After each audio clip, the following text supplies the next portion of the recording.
तीसरा सपनों में आना, तीसरा सपनों में आना, दिल दीवाना हो गया। तीसरा सपने में आना, दिल दीवाना हो गया। सांवली सूरत पे मोहन, दिल दीवाना हो गया। सांवली सूरत पे मोहन, दिल दीवाना हो गया। दिल दीवाना हो गया, दिल दीवाना हो गया, दिल दीवाना हो गया, दिल दीवाना हो गया। और अच्छा, किसका किसका दिल दीवाना है कन्हैया की? बोल भाग्य बिहारी लाल की जय हो, नंद के लाला की जय हो। दिल दीवाना हो गया, दिल दीवाना हो गया, दिल दीवाना हो गया मेरा, दिल दीवाना हो गया। सांवरी सूरत पे मोहन, दिल दीवाना हो गया। सांवरी सूरत पे मोहन, दिल दीवाना हो गया। हाँ, दिल दीवाना हो, दिल दीवाना हो गया, दिल दीवाना हो गया। बोल भाग्य बिहारी लाल की।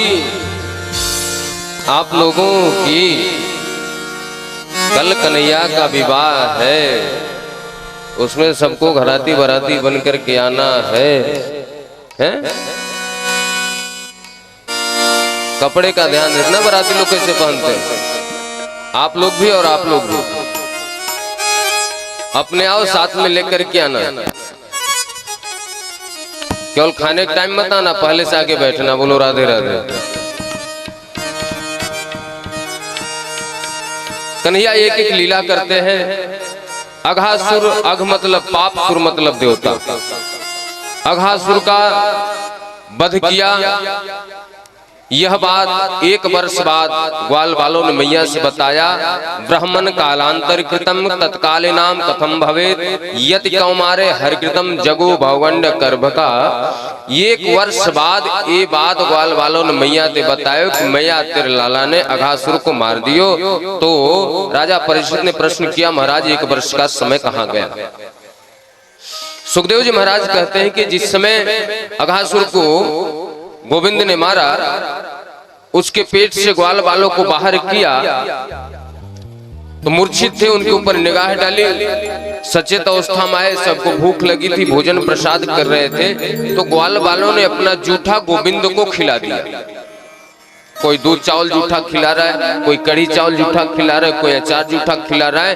इस बात को, इस दृश्य को ब्रह्मा जी देख रहे थे। ब्रह्मा जी ने विचार किया कि जिस परम ब्रह्म परमात्मा की स्तुति गान करने गर्भ में मैं गया था, गर्भ स्तुति करने कारागार में जाकर के स्तुति किया था, क्या वही परम ब्रह्म परमात्मा एक ग्वारिया गाय चराने वाले ग्वाल वालों का जूठा खा सकता है? ये वो परम ब्रह्म परमात्मा नहीं हो सकते। तो ब्रह्मा जी ने ग्वाल बालों के साथ कन्हैया थे, सारे बछड़ों को उठा करके ले गए। एक ग्वाल ने कहा, लाला बछड़े तो ना दिख रहे। कन्हैया बछड़े को खोजबे को ताई गए, इधर ग्वाल वालों को ब्रह्मा जी उठा करके ले गए। उधर गए तो बछड़े नहीं, इधर आए तो ग्वाल बाल नहीं। कन्हैया ने ध्यान करके देखा, किसने ये कला चतुराई किया, पता चला ब्रह्मा जी। कन्हैया ने कहा कि आपको पता नहीं कि मैं आपका भी बाप हूँ? उतने ही ग्वाल बाल, उतने ही बछड़ा, उतने ही पटका, उतने ही मुरली, सब कुछ कृष्ण बन गए। एक बात और आती है, लोग कहते हैं कि सारी ब्रज गोपियां कृष्ण की पत्नी है। जितनी गोपियां हैं वह कृष्ण की पत्नी है, तो कैसे हैं ये? जो 1 वर्ष का समय है, इसी वर्ष मधुमंगल की माता पूर्णमासी माँ, उन्होंने पंचांग देखा तो पता चला कि इस वर्ष में जिस कन्या का विवाह हो जाएगा तो ठीक है, नहीं विवाह का समय मुहूर्त 12 वर्ष बाद आएगा। अब जो कन्या आज 20 वर्ष की है वह 12 वर्ष बाद 32 वर्ष की हो जाएगी। और पहले ब्याह कन्या का होता था, ध्यान देना मेरी बात को, आज के जैसा ब्याह नहीं होता था। बाकी आप लोग समझदार हैं, समझ जाएंगे। पहले कन्या दान होता था। बोलो राधे, समझ गए आप लोग? हमें डिटेल में जाने की जरूरत नहीं, आप लोग समझदार हैं। तो अब 7, 8 साल, 10 साल, 12 साल, 15 साल, 20 साल, जितनी भी कन्या है, जितनी बड़ी कन्या है उतने बड़े गोपाल है। यदि 5 साल की कन्या है तो 5 साल के गोपाल है, 10 साल की कन्या है तो 10 साल के गोपाल है। असली ग्वाल बालों को तो ब्रह्मा जी ले गए हैं, यहाँ तो सारे ग्वाल बाल कन्हैया ही बने हुए हैं। तो पूर्णमासी माता ने पूरे ब्रज में ढिढोरा पिटवा दिया कि भैया अपनी कन्याओं का ब्याह कर दो, नहीं 12 वर्ष बाद मुहूर्त आएगा तो कन्या दान करने का फल प्राप्त नहीं होगा।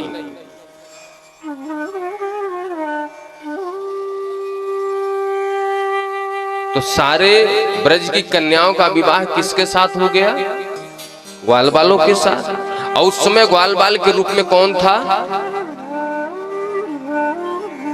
देखो अभी की व्यवस्था अलग है, सरकार का कानून वगैरह अलग है, जो व्यवस्था चल रही है। नहीं तो अभी करीब 10-15 साल पहले तक ये होता था कि 12 साल 15 साल तक कन्या का ब्याह करके उसको 7 साल तक मैके में ही रोके रखते थे। जब वो 20 के करीब होती थी तो वो ससुराल जाती थी, ये नियम था। अभी 10-15 साल पहले तक ऐसा होता था। लेकिन अब अलग बात हो गया कि 40 साल, 50 साल, 60 साल, 70 साल, 90 साल में शादी हो रहा है, वाली अलग बात है। 90 साल तक वो कन्या है, भगवान जाने। तो संसार की व्यवस्था है, उसमें हम लोगों को नहीं जाना है। लेकिन जो धर्म कहता है वो अलग है। देवियों की शादी ब्याह या ऋषि मुनियों की जो पुत्रियां हो उनका विवाह वगैरह आप सब लोग देख सकते हो, पढ़ सकते हो, समझदार हो। तो उस वर्ष में सारे गोपियों का विवाह किसके साथ हो गया? ग्वाल बालों के साथ। ग्वाल बाल कौन थे? उसमें कन्हैया थे, इसलिए ब्रज की सारी गोपियां कृष्ण की पत्नी हो गई। अब जो असली ग्वाल बाल है, ब्रह्मा जी ने कुछ दिन के बाद सोचा, कुछ दिन बाद, कि वो छोटा सा ग्वारिया अपने बछड़े के लिए ग्वाल बालों के रो रहा होगा, चलो उसको उसके बछड़े ग्वाल बाल लौटा देते हैं। पृथ्वी मंडल पे आए यहाँ देखने के लिए, तो पता चले यहाँ पे उतना ही गाय बछड़ा पहले से मौजूद है, ग्वाल बाल पहले से मौजूद है, मुरली पटका पहले से मौजूद है। फिर से अपने धाम गए, वहां भी वही, यहाँ भी यही। फिर आए, फिर गए, जब तक जाते तब तक कन्हैया पहुंच गए। द्वारपालों से कहा, भैया देखो आजकल बहुत सारे बहरूपिया डोल रहे हैं, यदि कोई मेरे जैसा, भगवान ने ब्रह्मा का रूप धारण कर लिया, बोले मेरे जैसा कोई बहरूपिया ब्रह्मा बन करके आए तो उसको अंदर मत आने देना। जाके ब्रह्मा जी के गद्दी पे विराजमान हो। इधर से ब्रह्मा जी, असली ब्रह्मा पहुंचे, दरवाजे पे द्वारपालों ने रोक दिया। अरे ठहर जाओ भाई, कहां चले जा रहे हो? ब्रह्मा जी को आश्चर्य, भांग खा रखी है तुम लोगों ने, मुझे जाने से अंदर रोक रहे हो? तो बोले तुम कौन साहब हो, कहां से ले आए, तुम्हें जाने से ना रोके? अरे मैं तुम्हारा ब्रह्मा हूं। द्वारपालों ने कहा, तुम्हारे जैसे ब्रह्मा बहुत घूमते फिरते हैं। अरे एक ब्रह्मांड का एक मालिक होता, मैं तुम्हारा मालिक ब्रह्मा हूं। द्वारपालों ने कहा, जब एक ब्रह्मांड का एक मालिक एक ब्रह्मा होता है तो एक ब्रह्मा तो अंदर बैठा हुआ है, तो कौन सा बहुरूपिया है भाई? जब विधाता रुष्ट हो जाते हैं ना, भगवान नाराज हो जाते